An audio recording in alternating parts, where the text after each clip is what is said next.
Ah, who doesn't love the smell of fresh flowers in the summertime? It's even better when you get to enjoy it from the comfort of a nice bath. Hey, I'm Katie, and if you're new here, welcome to the AFI Lab. Today, I've got a really simple recipe for some flower bombs. These bath bombs pack a fragrant and floral punch, so keep watching to find out how to make your own.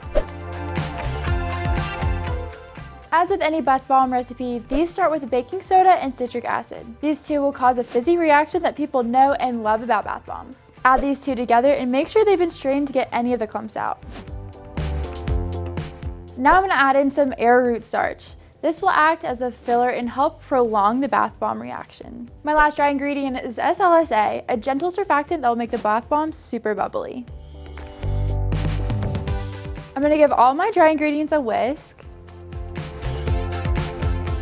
Okay, and now we're going to set this aside. Now I need to mix up my wet ingredients. Of course, I need my fragrance of choice first, and today I'll be using Lily of the Valley. This is a fragrance that is floral and dewy, but not too sweet. Now I'll be adding some polysorbate 80 to prevent any oily residue from floating to the top of the bath. This is a great ingredient to keep on hand if you make any bath bombs or just about any fragrance product. And finally, we have our witch hazel, and this is going to keep the bath bombs nice and durable.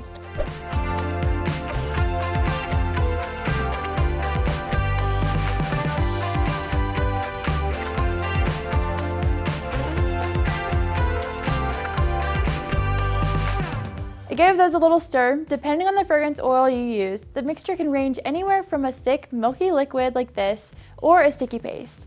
Regardless of the texture, it'll work great. Add in the liquid ingredients to the dry ingredients and use gloved hands to evenly blend it all together. Make sure you break up any clumps of wet ingredients.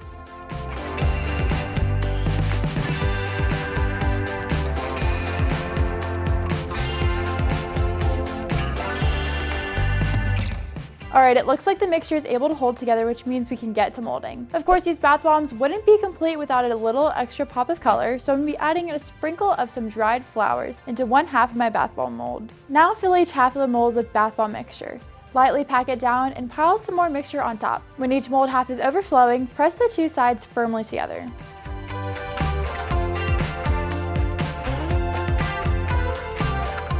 Use a spoon or other metal utensil to tap tops of the mold together to release the bombs.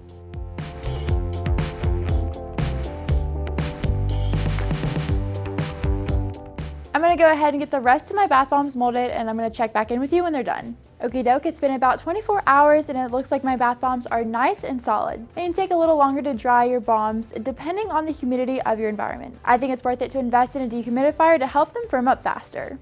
Just take a look at how clean these bath bombs look. I love this recipe so much and I use it for just about every fizzy creation I make. But how do they look in a bath?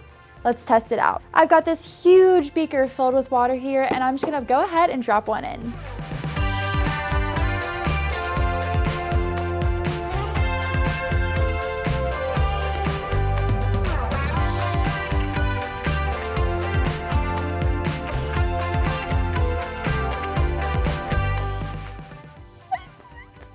This is so pretty.